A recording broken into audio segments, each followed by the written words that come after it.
নিবেদন কৰিছো যিসকলৰ ত্যাগৰ ফলত আমাৰ দেশে গণৰাজ্যৰ অনন্য পৰিচয় লাভ কৰিলে 5000 বছৰৰ পুৰণি ভাৰতীয় জ্ঞান সভ্যতাৰ আলোকেৰে উজ্জীৱিত হৈ ভাৰত ৰত্ন ডক্টৰ ভীমৰাও ৰামজী আম্বেদকাৰৰ লগতে সংবিধান প্ৰণেতাসকলে সংবিধানখন ৰচনাৰে দেশৰ ভাগ্যৰবি উদয়ত নিৰ্ণায়ক অৱদান আগবঢ়াই গৈছে মই বাবা চাহেব আম্বেদকাৰ সমন্বিতে সংবিধান সভাৰ প্ৰতিগৰাকী সদস্যাৰ শ্ৰদ্ধাৰে স্মৰণ কৰিছো গণৰাজ্য দিৱসৰ এই পবিত্ৰ দিনটোৰ মহত্ব 5 গৰাকীকৈ অসম সন্তানৰ পদ্মশ্ৰী সন্মান প্ৰাপ্তিয়ে অধিক উজ্বলাই তুলিলে যোৱাকালি ভাৰতবৰ্ষৰ মহামান্য ৰাষ্ট্ৰপতি মহোদয়াই অসমৰ ৰাজনৈতিক আৰু সামাজিক জীৱনৰ বৰেণ্য ব্যক্তিত্ব সদ্য প্ৰয়াত গোবিন্দ পুৰকায়স্থদেৱৰ লগতে বিশিষ্ট সত্ৰীয়া শিল্পী হৰিচৰণ শইকীয়া এৰী আৰু ৰেশম বিশেষজ্ঞ যোগেশ দেউৰী প্ৰসিদ্ধ ভাস্কৰ্য শিল্পী আৰু কলা নিৰ্দেশক নুৰুদ্দিন আহমেদ আৰু প্ৰসিদ্ধ লোকশিল্পী পখিলা লেকথেপী ডাঙৰীয়ানীক 2026 বৰ্ষৰ পদ্মশ্ৰী সন্মান প্ৰদান কৰিছে মই প্ৰয়াত গোবিন্দ পুৰকায়স্থদেৱৰ পৰিয়ালবৰ্গৰ লগতে পদ্ম সন্মান প্ৰাপক প্ৰতিগৰাকী বিশিষ্ট ব্যক্তিক আন্তৰিক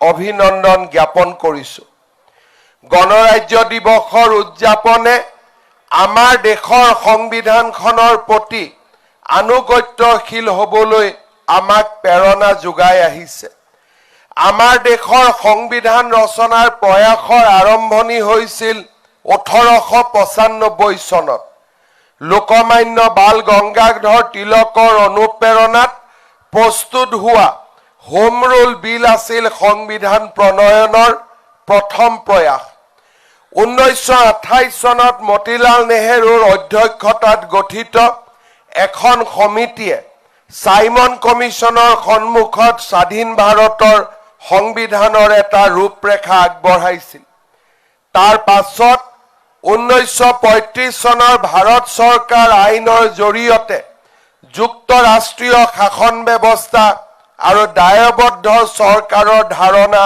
প্ৰৱৰ্তন হয় 1946 চনত কেবিনেট মিছন প্লেনৰ অধীনত দেশৰ সংবিধানৰ প্ৰণয়নৰ এখন সংবিধান সভা গঠিত হয় এই সংবিধান সভাই 1946 চনৰ 13 ডিচেম্বৰ তাৰিখে সংবিধান ৰচনাৰ কাম আনুষ্ঠানিকভাৱে আৰম্ভ কৰে ভাৰতৰ সংবিধান প্ৰণয়ন প্ৰক্ৰিয়াত অসমেও উল্লেখযোগ্য ভূমিকা আগবঢ়াইছিল সংবিধান সভাত লোকপ্ৰিয় গোপীনাথ বৰদলৈয়ে উত্তৰ পূব সীমান্ত আৰু জনজাতি প্ৰধান অঞ্চলসমূহৰ উপসমিতিৰ নেতৃত্ব বহন কৰিছিল বাবা চাহেব আম্বেদকাৰ ভাৰতীয় সংবিধানৰ মূল ৰূপকাৰ জৱাহৰলাল নেহেৰুৰ প্ৰাৰম্ভিক আপত্তি সত্ত্বেও মহামানৱ মহাত্মা গান্ধীৰ আস্থা আৰু বিশ্বাসৰ ফলতে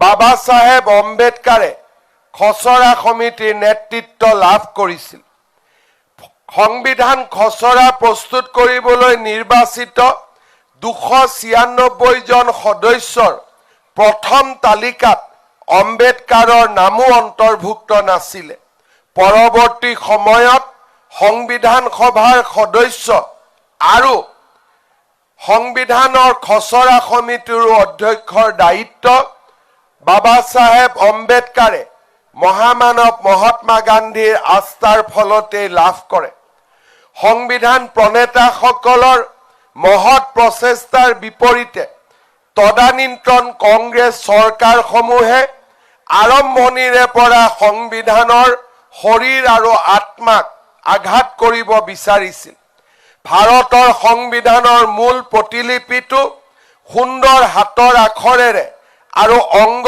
সজ্জাৰে সুশোভিত কৰি তুলিছিল ৰাম মনোহৰ সিনহা আৰু নন্দলাল বসুৰ দৰে শান্তি নিকেতনৰ শিল্পীসকলে।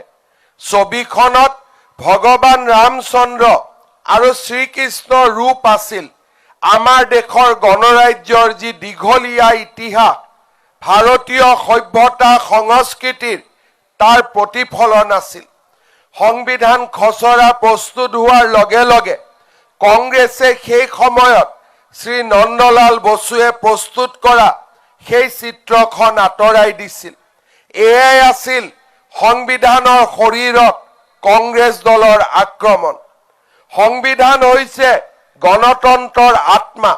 সংবিধানৰ জৰিয়তে ইয়াৰ প্ৰণেতাসকলে এনে এখন ভাৰতৰ স্বৰূপ সুদৃঢ় কৰিব বিচাৰিছিল, যিখন দেশে স্বাভাৱিকতে বহুতত্ববাদী, বৈষম্যহীন আৰু শিপাৰ সৈতে গভীৰভাৱে সম্পৃক্ত।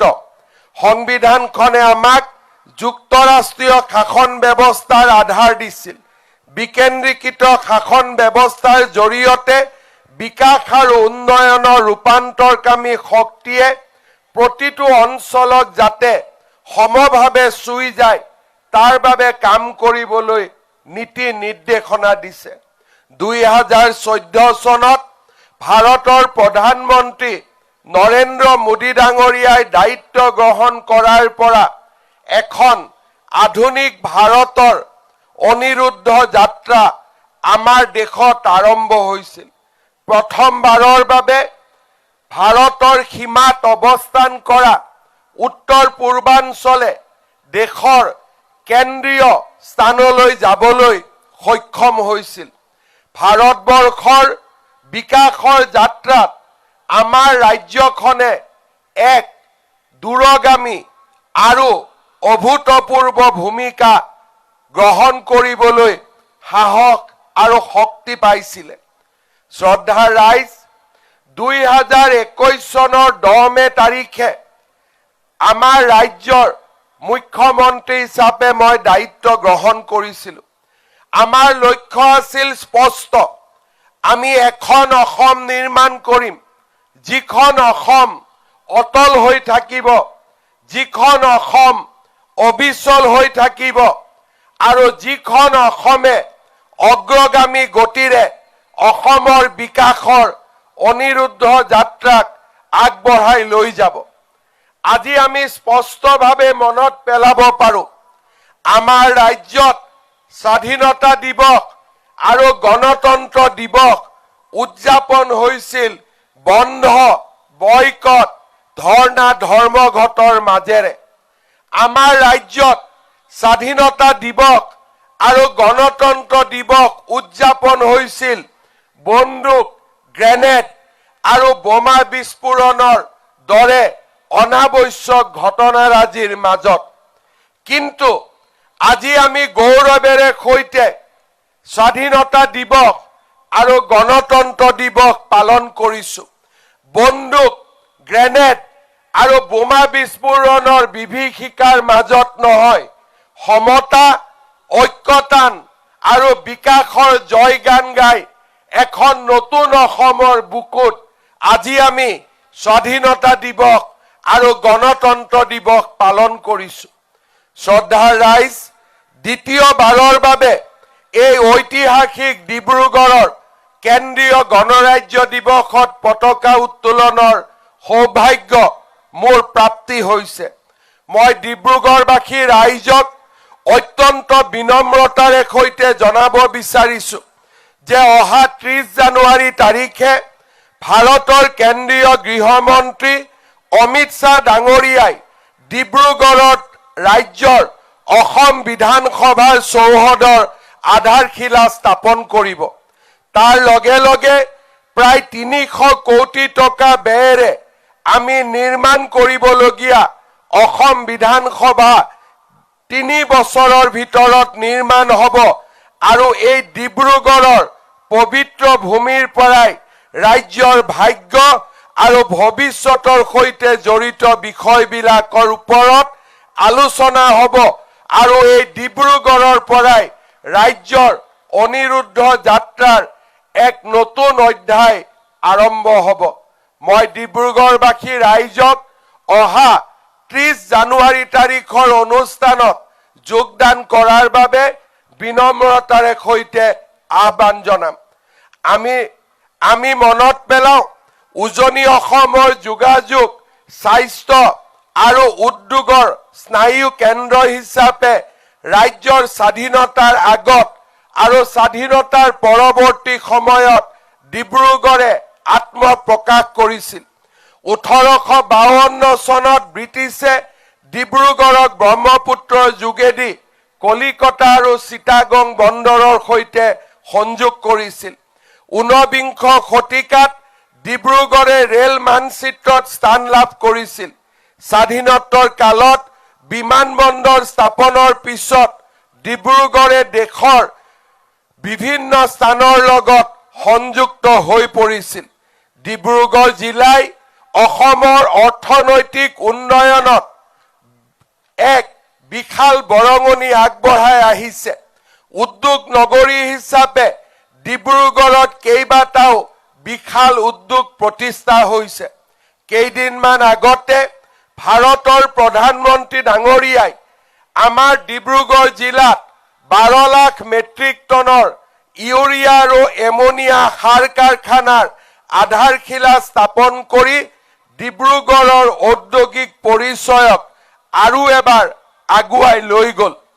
ডিব্ৰুগড়ক আমি আনুষ্ঠানিকভাৱে অসমৰ দ্বিতীয় ৰাজধানী হিচাপে ঘোষণা কৰাৰ মাত্ৰ কেইদিনমানৰ ভিতৰতেই বিধানসভাৰ চৌহদ নিৰ্মাণৰ প্ৰচেষ্টাই আমাৰ যি লক্ষ্য সেই লক্ষ্যক বহুদূৰ আগুৱাই লৈ গ'ল।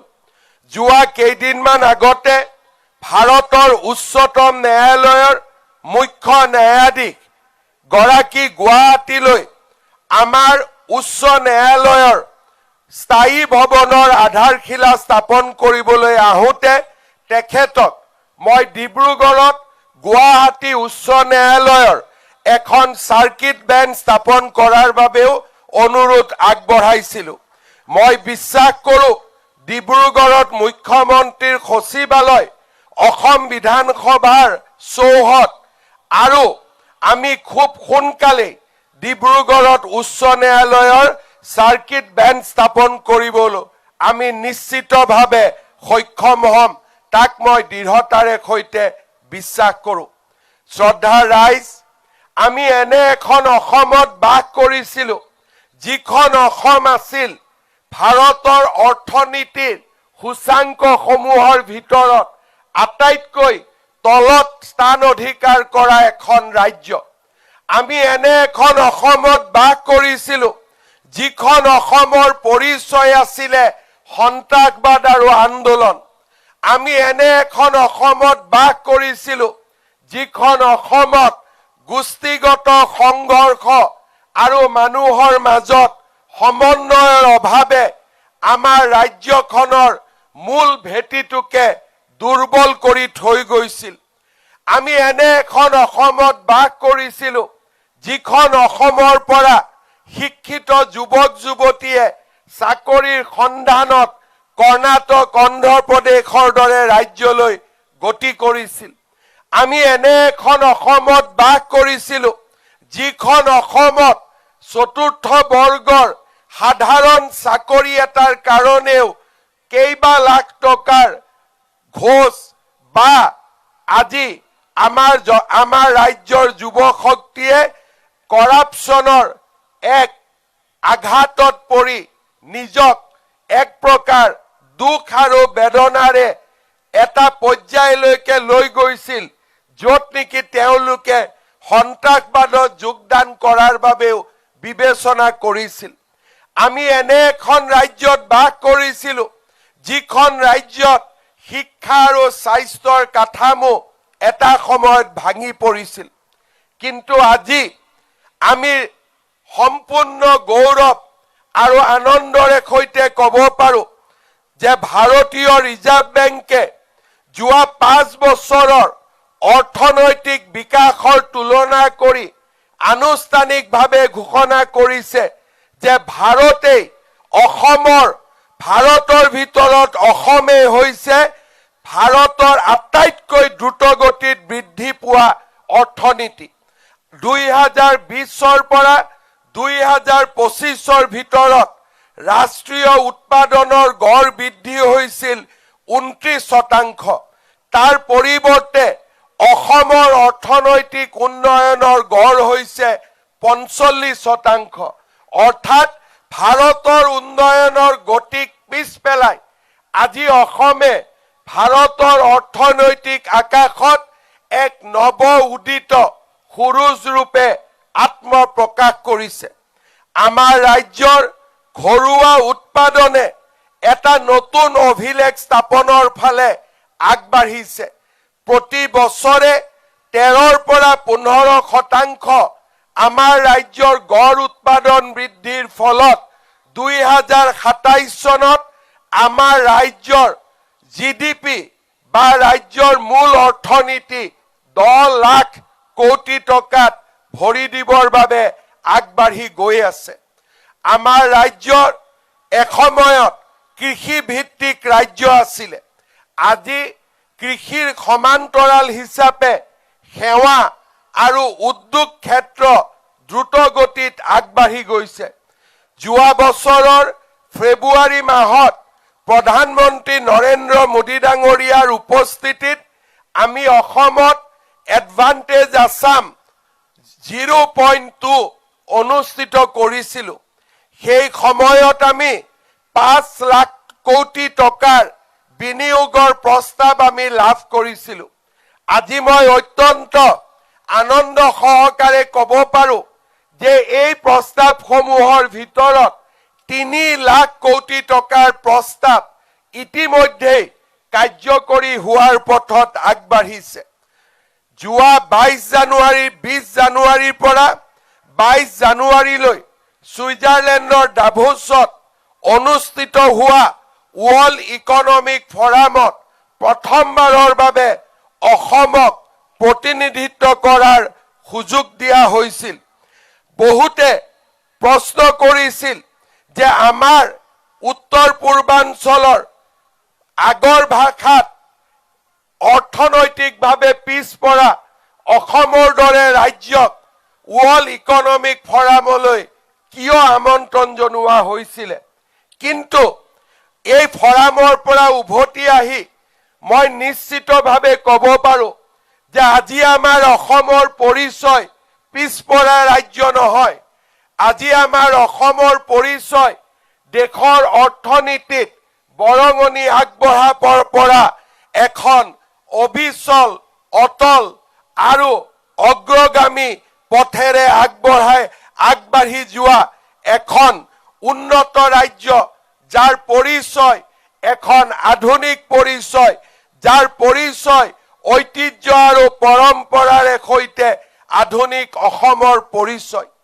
যোৱা ৱৰ্ল্ড ইকনমিক ফৰামৰ বৈঠকৰ সময়তে আমি নতুনকৈ অসমত বিনিয়োগ কৰিবলৈ 1.5 লাখ কোটি টকাৰ প্ৰস্তাৱ লাভ কৰিবলৈ আমি সক্ষম হৈছিলোঁ।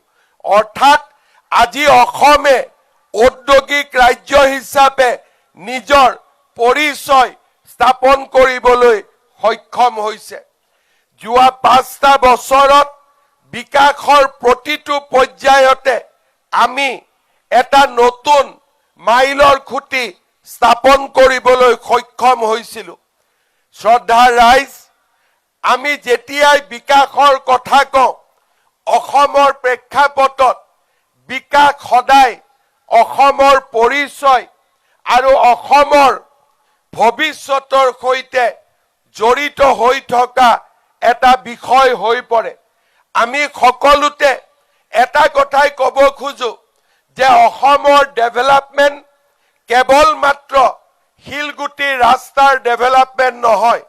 অসমৰ ডেভেলপমেণ্ট হৈছে আইডেণ্টিটি বা আমাৰ পৰিচয়ৰ সৈতে জড়িত এক বহুগামী উন্নয়নৰ যাত্ৰা, যি উন্নয়নৰ যাত্ৰাত আমাৰ অসমীয়াসকলে, ভাৰতীয়সকলে ইয়াত মুখ্য ভূমিকা গ্ৰহণ কৰিব পাৰে। আজি এই প্ৰসংগ অসমত বাৰে বাৰে এই কাৰণে উল্লেখ হয় যে পূৰ্ববংগীয় মুছলমানসকলৰ উপস্থিতিয়ে আজি আমাৰ ৰাজ্যখনৰ জনজীৱনৰ ওপৰত এক বিশাল অস্তিত্বৰ প্ৰশ্ন আনি দিছে। 2027 চনত আমাৰ যি লোকগণনা অনুষ্ঠিত হ'ব, ৰাজ্যৰ পৰিসংখ্যাৰ লগত জড়িত আৰু 2011ৰ সেন্সাছৰ পৰিসংখ্যাৰ লগত যদি তাক আমি যোগ কৰিবলৈ চেষ্টা কৰোঁ, তেতিয়াহ'লে ৰাজ্যত পূৰ্ববংগীয় মুছলমানৰ সংখ্যা 40% বৃদ্ধি পোৱাৰ সম্ভাৱনা আছে।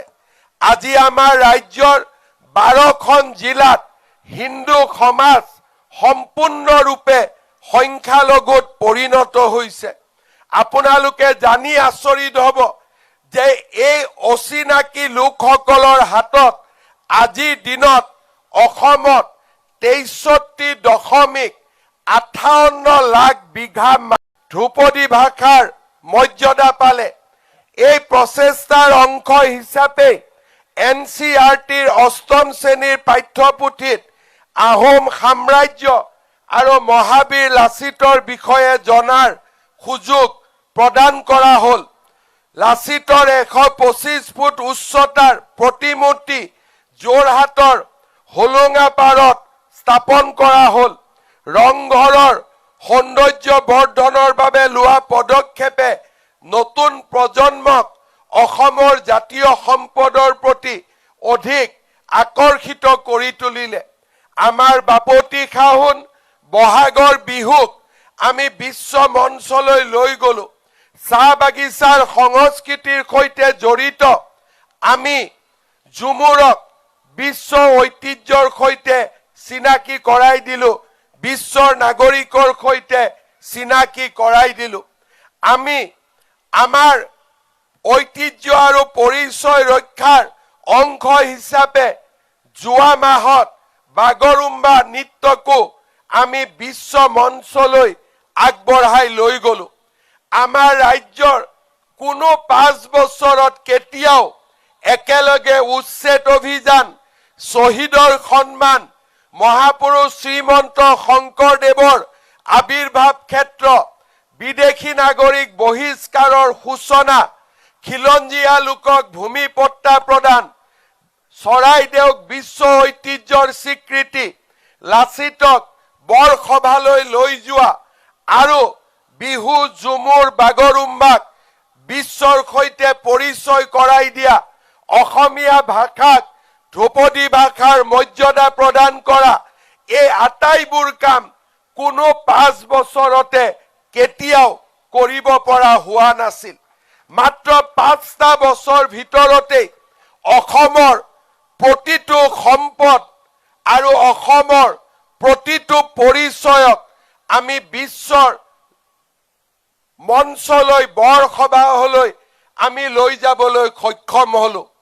যোৱা 5 বছৰত মই গৌৰৱেৰে সৈতে ক'ব পাৰো যে যোৱা 5 বছৰত আমি কাজিৰঙাৰ গড় হত্যা, গড়ৰ চোৰাং চিকাৰ আমি সম্পূৰ্ণৰূপে বন্ধ কৰিবলৈ সক্ষম হলো। আমাৰ ৰাজ্যত যোৱা 5টা বছৰত যিবিলাক কাম আমি কেতিয়াও ভাবিব পৰা নাছিলো, আজি প্ৰত্যেকটো কাম আমি এটা সফলতাৰ দিশলৈ, আমি সপোনৰ পৰা সিদ্ধিলৈ আমি ৰূপান্তৰ কৰিবলৈ সক্ষম হৈছো। আমাৰ ৰাজ্যত কোনোৱে ভাবা নাছিল যে আমি বাঁহৰ পৰা এদিন তেল উৎপাদন কৰিম। নুমলীগড়ৰ বায়' ইথানেল উদ্যোগ কোনেও ভাবা নাছিল যে আমাৰ নামৰূপৰ সাৰ কাৰখানা যি 2 লাখ মেট্ৰিক টনৰ আছিল, সি 12 লাখ মেট্ৰিক টনলৈ উন্নত হ'ব। 10,000 কোটি টকাৰ উদ্যোগিক বিনিয়োগ হ'ব। আমাৰ ৰাজ্যৰ জনগণে কেতিয়াও কল্পনা কৰা নাছিলে যে 5টা বছৰৰ ভিতৰতে এনে কাম আজি আজি আমি অসমীয়াই কৰিব পাৰো। মই যেতিয়া ৱৰ্ল্ড ইকনমিক ফৰামত গৈছিলো, বিশ্বৰ সেমি কণ্ডাক্টৰৰ সৈতে জড়িত উদ্যোগপতিসকলক লগ পাইছিলো। তেওঁলোকে আচৰিত হৈছিলে যে অসমৰ দৰে পিছপৰা ৰাজ্য এখনত সেমি কণ্ডাক্টৰৰ দৰে উদ্যোগ কেনেকৈ স্থাপন হ'ব পাৰে। মই তেওঁলোকক কৈছিলো যে উদ্যোগ স্থাপন হোৱাই নহয়, অহা 6 মাহৰ ভিতৰত বিশ্বৰ সেমি কণ্ডাক্টৰ চিপছ এক্সপোৰ্টৰ ক্ষেত্ৰত অসম 1 নম্বৰ ডেষ্টিনেশ্যন হ'ব, অসম 1 নম্বৰ ৰাজ্য হ'ব। ইয়াৰ লগে লগে ৰাজ্যৰ বিকাশৰ বিভিন্ন দিশত আমি ভাবিব নোৱাৰা অগ্ৰগামী যাত্ৰা আৰম্ভ কৰিলো। আমি কোনেও ভবা নাছিলো যে কেইটামান দিনৰ ভিতৰতে আমাৰ ধলা শদিয়াৰ দলং সম্পূৰ্ণ হ'ব। আমি কেতিয়াও ভবা নাছিলো যে আমাৰ বগীবিলৰ দলং সম্পূৰ্ণ হ'ব। কলিয়াবৰত আমাৰ ব্ৰহ্মপুত্ৰৰ দলঙত সংযোজন হ'ব, শৰাইঘাটৰ দলঙৰ ওপৰত সংযোজন হ'ব। মই অত্যন্ত গৌৰৱেৰে সৈতে ক'ব খোজো যে আজিৰ দিনত আমি ব্ৰহ্মপুত্ৰৰ ওপৰত নতুনকৈ 4খনকৈ দলঙৰ কাম তীব্ৰ গতিত আগুৱাই লৈ গৈছো। যোৰহাট আৰু মাজুলী সংযোগী দলং, নাৰেংগী আৰু কুৰুৱাৰ মাজত ব্ৰহ্মপুত্ৰ সংযোগী দলং, গুৱাহাটী উত্তৰ গুৱাহাটীৰ মাজত ব্ৰহ্মপুত্ৰৰ সংযোগী দলং, পলাশবাৰী শুৱালকুছিৰ মাজত ব্ৰহ্মপুত্ৰৰ সংযোগী দলং, ধুবুৰী আৰু গোৱালপাৰাৰ মাজত ব্ৰহ্মপুত্ৰৰ সংযোগী দলং। আমাৰ এখন ব্ৰহ্মপুত্ৰ নদীৰ ওপৰত ইমানবোৰ দলং হ'ব আমি কেতিয়াও কল্পনা কৰা নাছিলো। মই আপোনালোকৰ আগত নিশ্চিতভাৱে ক'ব পাৰো যে আৰু কেইটামান দিনৰ ভিতৰতেই ভাৰত চৰকাৰে নুমলীগড় আৰু বোকাখাতৰ মাজত ব্ৰহ্মপুত্ৰৰ বুকুৰ মাজেৰে সুৰংগৰ আকৃতিত ৰেল আৰু বাহন চলিব পৰা টানেলৰ স্বীকৃতিও প্ৰদান কৰিব, যি নেকি 20,000 কোটি টকা ব্যয়েৰে ভাৰত চৰকাৰে নিৰ্মাণ কৰিব। মই যোৱাবাৰ যেতিয়া গণৰাজ্য দিৱসৰ পতাকা উত্তোলন কৰি ডিব্ৰুগড়ত কৈছিলো যে আমি খুব কম দিনৰ ভিতৰতে কাজিৰঙাৰ ওপৰত 32 কিলোমিটাৰৰ এলিভেটেড কৰিডৰ নিৰ্মাণ কৰিম, বহুতে হয়তো বিশ্বাস কৰিবলৈ টান পাইছিলে। আজি আমি সকলোৱে দেখা পাইছো যে প্ৰধানমন্ত্ৰী নৰেন্দ্ৰ মোদী ডাঙৰীয়াই কলিয়াবৰলৈ আহি কাজিৰঙাৰ ওপৰত 36 কিলোমিটাৰৰ এলিভেটেড কৰিডৰৰ আধাৰশিলা স্থাপন কৰিলে। 2 বছৰৰ ভিতৰত এই এলিভেটেড কৰিডৰৰ নিৰ্মাণ সম্পূৰ্ণ হ'ব। এই এলিভেটেড কৰিডৰ নিৰ্মাণৰ ফলত ডিব্ৰুগড় আৰু গুৱাহাটীৰ মাজত দূৰত্ব 1 ঘণ্টা সময় কমি যাব। অৰ্থাৎ ডিব্ৰুগড়ৰ পৰা গুৱাহাটীলৈ আমি যেতিয়া ভ্ৰমণ কৰিম, এলিভেটেড কৰিডৰৰ ওপৰেদি গ'লে যাত্ৰাৰ সময় 1 ঘণ্টা কমি যাব আৰু গুৱাহাটী আমাৰ নিচেই ওচৰত আহিব।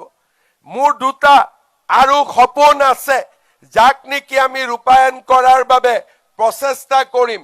সেয়া হৈছে গুৱাহাটী আৰু ডিব্ৰুগড়ৰ মাজত এক্সপ্ৰেছ কৰিডৰ আৰু শিলিগুৰি আৰু গুৱাহাটীৰ মাজত এক্সপ্ৰেছ কৰিডৰ। এই দুইটা এক্সপ্ৰেছ কৰিডৰ যদি আমি নিৰ্মাণ কৰিব পাৰো, গুৱাহাটী আৰু ডিব্ৰুগড়ৰ দূৰত্ব 4 ঘণ্টালৈকে কমি যাব। তেনে এক সপোন আগত লৈ আমি আমাৰ কাম আৰম্ভ কৰিছো। শ্ৰদ্ধাৰ ৰাইজ, আমি আশা কৰিছো যে যোৰহাট আৰু ডিব্ৰুগড় নগাঁৱৰ মাজত আমাৰ ৰাষ্ট্ৰীয় ঘাইপথ নিৰ্মাণৰ কাম প্ৰায় সম্পূৰ্ণ হৈছে। আমি আশা কৰিছো যে আমাৰ মৰাণত আমি যি এডভান্স লেণ্ডিং ফেচিলিটি অৰ্থাৎ বিমানেও প্ৰয়োজন হলে অৱতৰণ কৰিব পাৰে। যোৱা 14 ডিচেম্বৰত ভাৰতৰ প্ৰধানমন্ত্ৰী ডাঙৰীয়াক মই নিমন্ত্ৰণ কৰিছো যে মৰাণৰ নেশ্যনেল হাইৱেত আহি বিমানেৰে এবাৰ অৱতৰণ কৰি যাবলৈ, যি নেশ্যনেল হাইৱেত এদিন গাড়ী চলিব পৰা নাছিল, এদিন স্কুটাৰ মটৰচাইকেল চলিব পৰা নাছিল, সেই নেশ্যনেল হাইৱেত এতিয়া ফ্লাইটে লেণ্ডিং কৰিব। তেনে এক পৰিৱৰ্তন আমি অসমৰ জাতীয় জীৱনলৈ লৈ আহিব খুজিছো। শ্ৰদ্ধাৰ ৰাইজ, আমাৰ ৰাজ্যত বিশ্ববিদ্যালয় নিৰ্মাণে হওক, অভিযান্ত্ৰিক প্ৰতিষ্ঠান নিৰ্মাণে হওক, মেডিকেল কলেজ নিৰ্মাণে হওক, আজি অসমে ভাৰতৰ বুকুত নতুন নতুন অভিলেখ স্থাপন কৰিবলৈ সক্ষম হৈছে। আজি আমাৰ ৰাজ্যই হৈছে যে আটাইতকৈ ডেন্সিটি থকা প্ৰতিখন জিলাতে মেডিকেল কলেজ নিৰ্মাণৰ সপোন দেখা, প্ৰতিখন জিলাতে বিশ্ববিদ্যালয় নিৰ্মাণৰ সপোন দেখা, প্ৰতিখন জিলাতে ইঞ্জিনিয়াৰিং কলেজ নিৰ্মাণৰ সপোন দেখা। আমাৰ ৰাজ্যই হৈছে ভাৰতৰ ভিতৰতে এখন প্ৰথম শাৰীৰ ৰাজ্য। শ্ৰদ্ধাৰ ৰাইজ, বিকাশ আৰু অস্তিত্বৰ লগতে আমি আটাইতকৈ গুৰুত্ব দিছিলো আমাৰ যুৱক সমাজৰ সপোন আৰু যুৱক সমাজৰ আশা আৰু আকাংক্ষাক আমি যাতে বাস্তৱত ৰূপায়ণ কৰিব পাৰো। অসমৰ যাতে কোনো যুৱক হতাশাৰ চিকাৰ হ'ব নালাগে, অসমৰ কোনো যুৱক দুৰ্নীতিৰ কৰাল গ্ৰাসত পৰি সন্ত্ৰাসবাদত যোগদান কৰিব নালাগে। আৰু আমাৰ চৰকাৰৰ আটাইতকৈ ডাঙৰ প্ৰচেষ্টা আছিল যে অসমৰ যুৱক সমাজৰ বাবে স্বচ্ছ নিযুক্তিৰ ব্যৱস্থা কৰা। নিৰ্বাচনৰ সময়ত মই ৰাইজক কৈছিলো যে অসমত যদি বিজেপিৰ চৰকাৰ গঠন হয়, আমি 1 লাখ যুৱকক চৰকাৰী চাকৰি দিম। কিন্তু আজি 5টা বছৰ পিছত মই গৌৰৱেৰে সৈতে ক'ব পাৰো যে আমি অকল 1 লাখ যুৱকক নিযুক্তি দিয়াই নহয়, আজি প্ৰতিগৰাকী যুৱকক আমি স্বচ্ছতাৰে নিযুক্তি দিছো। এতিয়া অসমত চৰকাৰী চাকৰিৰ বাবে টকাৰ ব্যৱসায় কৰিব নালাগে। অসমত চৰকাৰী চাকৰিৰ বাবে আমাক কাৰো পৃষ্ঠপোষকতা নালাগে। আজি আমি ৰাজ্যত 1 লাখ চাকৰিৰ কথা দি বৰ্তমানলৈকে 1,56,000 চৰকাৰী চাকৰি আমি দিবলৈ সক্ষম হৈছো। মই বিশ্বাস কৰো যে ফেব্ৰুৱাৰী মাহৰ ভিতৰত আৰু কেইবা হাজাৰো যুৱক যুৱতীয়ে নতুনকৈ চৰকাৰী চাকৰি লাভ কৰিব। শ্ৰদ্ধাৰ ৰাইজ, চৰকাৰী চাকৰিৰ লগে লগে মুখ্যমন্ত্ৰীৰ আত্মনিৰ্ভৰ অসম এই আঁচনিৰ জৰিয়তে অসমৰ যুৱক সমাজৰ উদ্যমিতাক আমি আগুৱাই লৈ যাবলৈ প্ৰয়াস কৰিছো। অহা ফেব্ৰুৱাৰী মাহত প্ৰায় 1 লাখ যুৱকে চৰকাৰৰ পৰা উদ্যমিতাৰ বাবে 1 লাখৰ পৰা 2 লাখ আৰু 5 লাখ পৰ্যন্ত বিনা বেংকৰ জৰিয়তে প্ৰত্যক্ষভাৱে অনুদান লাভ কৰিব। অসমৰ যুৱক সমাজৰ মাজত ষ্টাৰ্টআপ বা ইনোভেশ্যন আগুৱাই লৈ যাবলৈ আমি অসমৰ বিশ্ববিদ্যালয়সমূহত ষ্টাৰ্টআপ আৰু ইনোভেশ্যন লেব প্ৰতিষ্ঠা কৰাৰ বাবেও আমি সিদ্ধান্ত লৈছো। অসমত হোৱা বিনিয়োগে সেমি কণ্ডাক্টৰেই হওক, ইউৰিয়া এমনিয়াই হওক, আমাৰ পেট্ৰকেমিকেলছত হোৱা বিনিয়োগে হওক বা থাৰ্মেল আৰু হাইড্ৰ পাৱাৰত আমি কৰা বিনিয়োগৰ ফলশ্ৰুতিতে হওক, অসমৰ যুৱক সমাজে আৰু নতুন নতুন কৰ্ম সংস্থাপনৰো সুবিধা পাব। শ্ৰদ্ধাৰ ৰাইজ, অসমৰ অস্তিত্ব, অসমৰ বিকাশ আৰু অসমৰ যুৱক শক্তিৰ অগ্ৰগামী যাত্ৰাৰ লগত আমি আৰু এটা বিষয়ৰ ওপৰত দৃষ্টি দিছিলো। সেয়া হৈছে যিসকল সমাজৰ অগ্ৰগামী যাত্ৰাৰ লগত একেলগে খোজ কাঢ়িব পৰা নাই, যি জাতি সময়ৰ খোজত এতিয়াও পিছ পৰি আছে, তেওঁলোকক আমি কেনেকৈ আগুৱাই লৈ যাম, সমতা আমি কেনেকৈ প্ৰতিষ্ঠা কৰিম। আমি অত্যন্ত কৃতজ্ঞতাৰে সৈতে সোঁৱৰণ কৰোঁ যে অসমৰ চাহ উদ্যোগে আমাৰ জাতিটোক এক অনন্য পৰিচয় দিছে। আজি যদি আমি বিদেশলৈ যাওঁ, আমাক অসমীয়া মানুহক চাহৰ জৰিয়তে বিশ্ববাসীয়ে চিনি পায়। কিন্তু এই চাহ শিল্পৰ লগত জড়িত আমাৰ মজদুৰ ভাই ভনীসকলৰ উন্নয়নৰ কথা আজি যোৱা ৭৫ বছৰে আমি চিন্তা কৰিবলৈ সময় পোৱা নাছিলোঁ। অসমৰ চাহ উদ্যোগে ২০০ বছৰত ভৰি দিলে। এই ঐতিহাসিক মাইলৰ খুঁটাৰ লগত সমন্বয় ৰক্ষা কৰি এইবাৰ অসমৰ ৰাজ্য চৰকাৰে চাহ বাগিচাৰ শ্ৰমিকসকলক তেওঁলোকৰ লাইনত থকা ঘৰ আৰু মাটিৰ পট্টা দিবলৈ ঐতিহাসিক সিদ্ধান্ত গ্ৰহণ কৰিছে। এই সিদ্ধান্তই অসমৰ ৬ লাখ চাহ বাগিচাত বাস কৰা শ্ৰমিক কৰ্মচাৰীৰ জীৱনলৈ পৰিৱৰ্তন আনি দিব। চৰকাৰী চাকৰিত ৩% সংৰক্ষণ আৰু চাহ বাগিচাৰ লাইনত ৰাস্তা, জগন্নাথ স্কিল চেণ্টাৰ, ঝুমুৰক বিশ্ব মঞ্চলৈ লৈ যোৱা এই বিভিন্ন প্ৰচেষ্টাৰ জৰিয়তে আমি অসমৰ চাহ শিল্পৰ সৈতে জড়িত আমাৰ শ্ৰমিক বন্ধুসকলক সন্মান ৰক্ষাত আমি বিনিয়োগ কৰিছিলোঁ আৰু আজি আমি নিশ্চিতভাৱে সফলতাৰ মুখ দেখিছোঁ। যোৱা মাহত চাহ জনগোষ্ঠী আৰু আদিবাসী লোকৰ বাবে আমি চৰকাৰী চাকৰিত কৰা সংৰক্ষণৰ ফলত ১,০০০তকৈও অধিক যুৱক যুৱতীয়ে চৰকাৰী চাকৰি লাভ কৰিবলৈ সক্ষম হৈছে। স্বাধীনতাৰ ৭৫ বছৰত কেতিয়াও আমাৰ বাগানৰ শ্ৰমিক মজদুৰসকলে এনেকৈ চৰকাৰী চাকৰি লাভ কৰিবলৈ সক্ষম হোৱা নাছিল। প্ৰথমবাৰৰ বাবে চাহ বাগিচাৰ শ্ৰমিকসকলে, আমাৰ মজদুৰসকলে আমাৰ মুখ্য ধাৰাৰ লগত একেকাৰ হৈ জাতিটোক আগুৱাই লৈ যোৱাৰ বাবে সংকল্প কৰিবলৈ প্ৰেৰণা পাইছে। চাহ বাগিচাৰ আমাৰ মজদুৰসকলৰ লগতে আমি অসমৰ জনজাতীয় লোকসকলৰ বিকাশত আমি বিশেষ গুৰুত্ব দিছিলোঁ। আমাৰ বড়ো চুক্তি, কাৰ্বি চুক্তি, এই চুক্তিসমূহে আমাৰ অসমলৈ স্থায়ী শান্তি কঢ়িয়াই লৈ আহিলে। কাৰ্বি আলং, ডিমা হাছাও আৰু বড়োলেণ্ডত হোৱা অস্বাভাৱিক বিকাশে আমাৰ এই শান্তি চুক্তিৰ যথাৰ্থতাক আজি প্ৰমাণ কৰিছে। ৰাজ্যৰ জনজাতি লোকসকল, ৰাজ্যৰ অনুসূচিত জাতিৰ লোকসকল, ৰাজ্যৰ চাহ বাগিচাত বাস কৰা মজদুৰসকল আজি আমাৰ অসমৰ মুখ্য ধাৰাৰ লগত একাকাৰ হৈ যোৱাৰ বাবে সুযোগ লাভ কৰিলে। আমাৰ ৰাজ্যৰ ৬টা জনগোষ্ঠীয়ে দীৰ্ঘদিন ধৰি দাবী কৰি অহা জনজাতিকৰণৰ সমস্যাটোৰো সফল সমাধানৰ পথ আমাৰ চৰকাৰে বিচাৰি উলিয়ালে।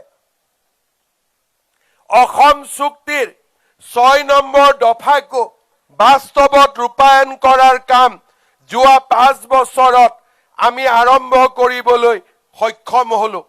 শ্ৰদ্ধাৰ ৰাইজ, যোৱা ৫ বছৰত আমি কৰা এনে প্ৰচেষ্টাসমূহে আজি অসমক এখন অটল, অবিচল আৰু অগ্ৰগামী ৰাজ্য হিচাপে প্ৰতিষ্ঠা কৰিছে।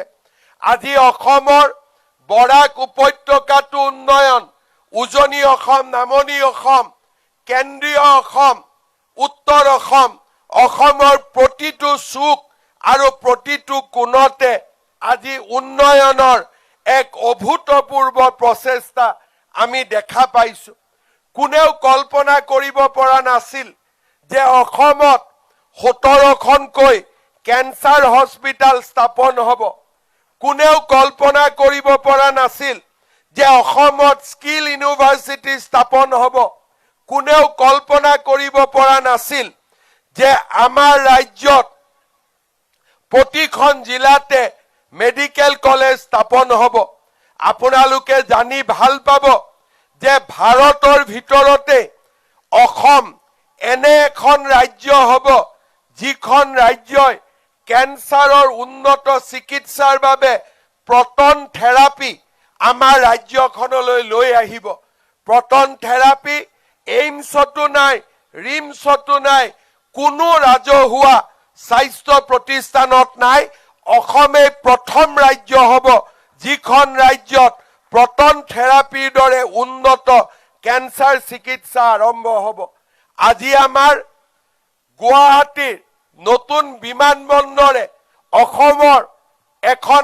আধুনিক অসমৰ নতুন পৰ্যায়লৈ লৈ গ'ল সমান্তৰালভাৱে যোৰহাট ডিব্ৰুগড়ৰ বিমানবন্দৰকো সম্প্ৰসাৰণৰ বাবে এতিয়া প্ৰচেষ্টা হাতত লোৱা হৈছে আমাৰ ৰাজ্যৰ প্ৰতিখন জিলাত প্ৰতিখন মহকুমাত আজি উন্নয়নৰ নতুন দিগন্ত উন্মোচিত হোৱা আমি দেখা পাইছো যোৱা 5টা বছৰত আমাৰ চৰকাৰে লোৱা প্ৰচেষ্টাই আজি এক নিৰ্ণায়ক দিশলৈ গতি আৰম্ভ কৰিছে শ্ৰদ্ধাৰ ৰাইজ আজি গণৰাজ্য দিৱসৰ পবিত্ৰ পতাকাৰ তলত থিয় হৈ মই নিশ্চিতভাৱে দুটা কথা কম কেইটামান দিন পিছতে আমাৰ ৰাজ্যৰ জনতাই 5 বছৰৰ বাবে আৰু এখন নতুন চৰকাৰৰ নিৰ্বাচন কৰিব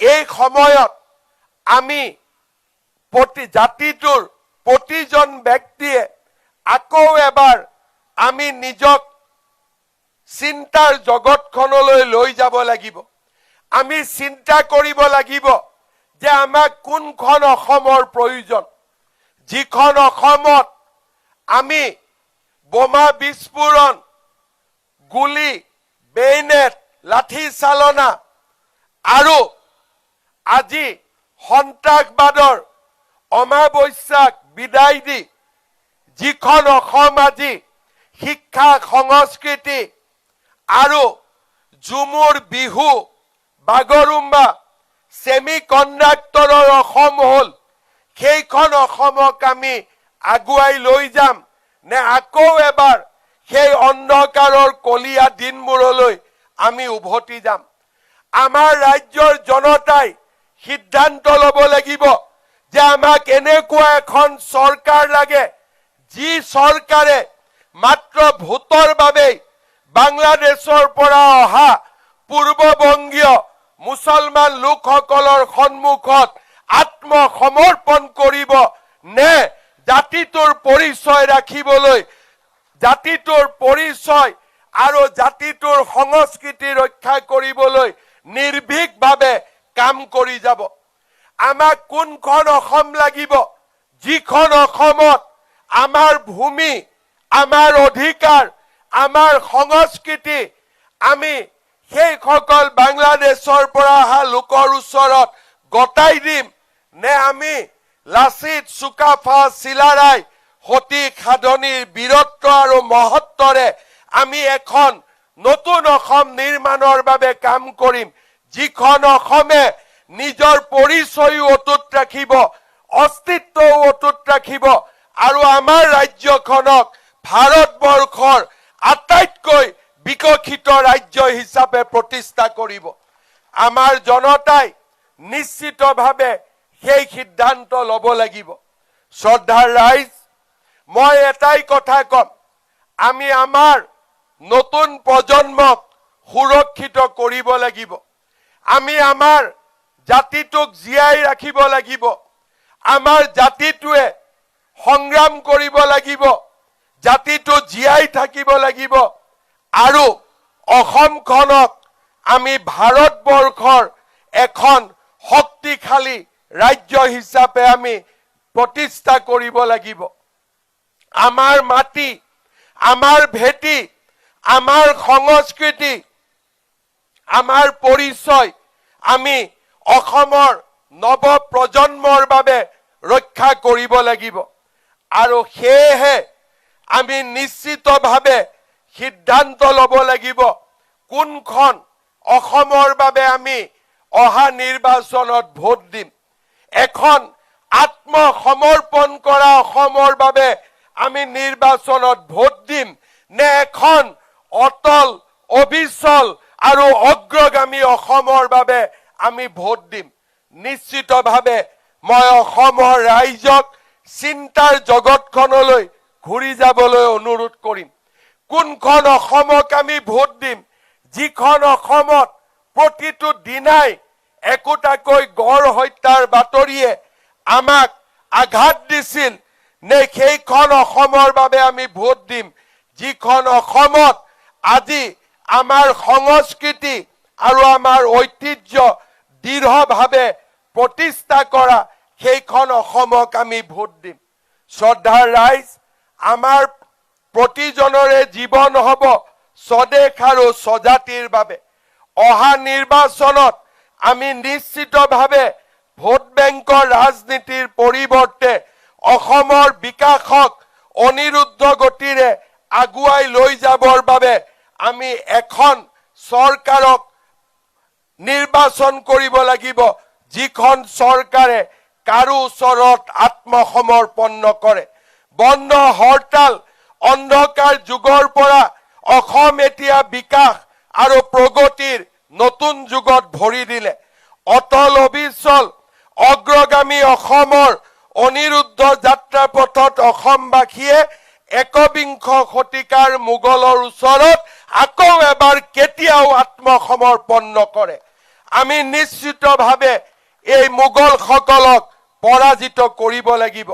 শ্ৰদ্ধাৰ ৰাইজ আমি আহ্বান জনাম অসমৰ পৰিচয় সুৰক্ষিত কৰাৰ বাবে অসমৰ বিকাশৰ অনিৰুদ্ধ গতিক আগুৱাই লৈ যাবৰ বাবে আমি এখন নতুন অসমৰ সপোন লৈ আমি আমাৰ ৰাজ্যৰ নিৰ্বাচনত ভাগ ল'ব লাগিব অসমবাসীয়ে বন্ধ ধৰ্ণা হৰতাল নিবিচাৰে পথ দলঙৰ আন্তঃগাঁথনি বিচাৰে অসমে আত্মসমৰ্পণৰ ৰাজনীতি নিবিচাৰে অসমে এডভান্টেজ অসম বিচাৰে ডাভোছৰ পৰা বিনিয়োগ বিচাৰে অসমৰ নতুন প্ৰজন্মই আজি বাল্য বিবাহ নিবিচাৰে অসমৰ নতুন প্ৰজন্মই আজি বহু বিবাহ নিবিচাৰে অসমৰ নতুন প্ৰজন্মই ইউনিফৰ্ম সিভিল কোড বিচাৰে আমি সেই ৰাস্তাৰে আজি আগুৱাই যাব লাগিব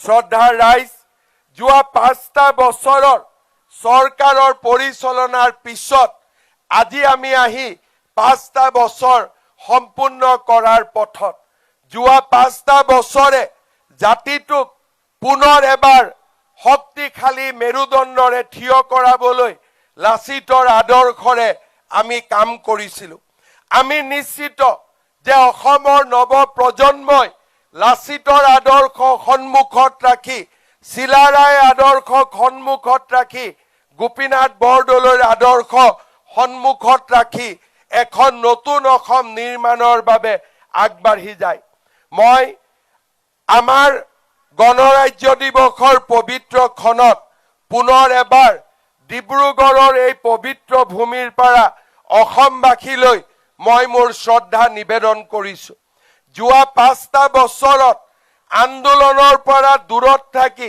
সন্ত্ৰাসবাদৰ পৰা দূৰত থাকি অসমৰ জনতাই মোক এনে এখন অসম পৰিচালনাৰ যি সুযোগ দিলে যাৰ কল্পনা মই মোৰ জীৱনত কেতিয়াও কৰিব পৰা নাছিলো ছাত্ৰ ৰাজনীতি যেতিয়া আৰম্ভ কৰিছিলো মই কেতিয়াও ভবা নাছিলো মই এনে এখন অসমৰ মুখ্যমন্ত্ৰী হ'ম যিখন অসমত বোমা বিস্ফোৰণ নহয় মই কেতিয়াও ভবা নাছিলো যে মই এনে এখন অসমৰ মুখ্যমন্ত্ৰী হ'ম যিখন অসমত সেমি কণ্ডাক্টৰৰ আমি সপোন দেখিব পাৰিম মই কেতিয়াও ভবা নাছিলো যে মই এনে এখন অসমৰ মুখ্যমন্ত্ৰী হ'ম যিখন অসমত ব্ৰহ্মপুত্ৰৰ মাজেদি টানেল নিৰ্মাণৰ আমি সপোন দেখিব পাৰিম মই কেতিয়াও ভবা নাছিলো যে মই এনে এখন অসমৰ মুখ্যমন্ত্ৰী হ'ম যিখন অসমত ডেকা লৰাই এটকাও ঘোষ নিদিয়াকৈ চৰকাৰী চাকৰি পাব পাৰে। মই কেতিয়াও অসমৰ এনে এখন অসমৰ মুখ্যমন্ত্ৰী হ'ম বুলি ভবা নাছিলো, যিখন অসমৰ পৰিচয় আজি সমগ্ৰ দেশতে এখন বিকশিত অগ্ৰগামী ৰাজ্যৰ পৰিচয়। শ্ৰদ্ধাৰ ৰাইজ, নেদেখা জনৰ আশীৰ্বাদ আৰু আপোনালোকৰ সহযোগিতা আৰু আপোনালোকৰ সম্পূৰ্ণ সহযোগিতা আৰু অংশীদাৰিত্বৰ বাবে আজি আমি এখন নতুন অসমৰ সপোন দেখিলো, এখন আমি বিকশিত অসমৰ সপোন দেখিলো, আমি এখন অগ্ৰগামী অসমৰ সপোন দেখিলো। ভগৱানৰ ওচৰত প্ৰাৰ্থনা কৰিম আমি যেন সদায় এইখন অসমকে আঁকোৱালি লৈ আগবাঢ়ি যাব পাৰো। কেতিয়াও যাতে বন্দুক বাৰুদ আৰু বোমা বিস্ফোৰণৰ ধোঁৱাই অসমৰ আকাশত অন্ধকাৰৰ কলীয়া ডাৱৰ আনিব যাতে নোৱাৰে।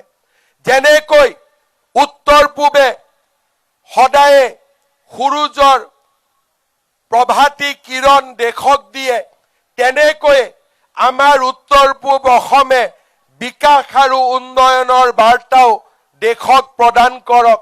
তেনে এখন অসম সদায়ে আমাৰ বাবে হৈ থাকক, পৰমাত্মাৰ ওচৰত প্ৰাৰ্থনা কৰিম।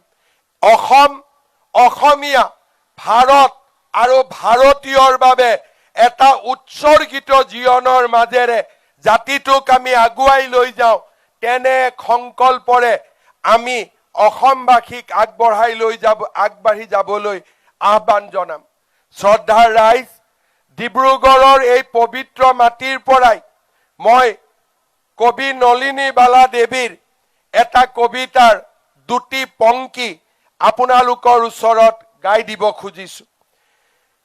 মেলিলো প্ৰথম চকু তোমাৰ কোলাতে আই জনমৰ আদিম পুৱাত, মুদিম আকৌ চকু তোমাৰ কোলাতে শুই জীৱনৰ শেষ সন্ধিয়াত, মৰাৰ পিছতো যেন পাওঁহি আকৌ ঠাই চেনেহৰ শীতলী কোলাত, ভাগৰুৱা আত্মাই শেষৰ জিৰণি লৈ জিৰাবহি তোমাৰ ছায়াত, দুখীয়াৰ ভগা পজা একোখনি তীৰ্থ তাত, একোখনি পুণ্যৰ আশ্ৰম, মৰিলে পুনৰ আহি দুখীয়া দেশতে মোৰ লওঁ যেন পুনৰ জনম। শ্ৰদ্ধাৰ ৰাইজ, জীৱন আৰু মৃত্যুৰ এই বৃত্তৰ মাজতে আমি আবদ্ধ। ভগৱানক আমি বহুত কথাই সুধিব পাৰো, ভগৱানক আমি বহুত কথাই প্ৰাৰ্থনা কৰিব পাৰো, কিন্তু নিশ্চিতভাৱে সেই প্ৰাৰ্থনাৰ মাজতো এটা ডাঙৰ প্ৰাৰ্থনা ভগৱানৰ ওচৰত সদায় থাকিব। মানুহ মৰণশীল, মানুহ মৰিব লাগিব, মৰাৰ পিছতো যাতে আমেৰিকা ইংলেণ্ডত দ্বিতীয়বাৰৰ আমাৰ জন্ম নহয়, সদায় যেন মোৰ জন্ম এই জননী জন্মভূমি অসমৰ মাটিতে হয়, তাকেই প্ৰাৰ্থনা কৰি সমগ্ৰ অসমবাসী ৰাইজক পুনৰ শ্ৰদ্ধা জনাই মই মোৰ বক্তব্যৰ সামৰণি মাৰিছো। মোৰ লগত সকলোৱে একেলগে ক'ব, ভাৰত মাতা কি।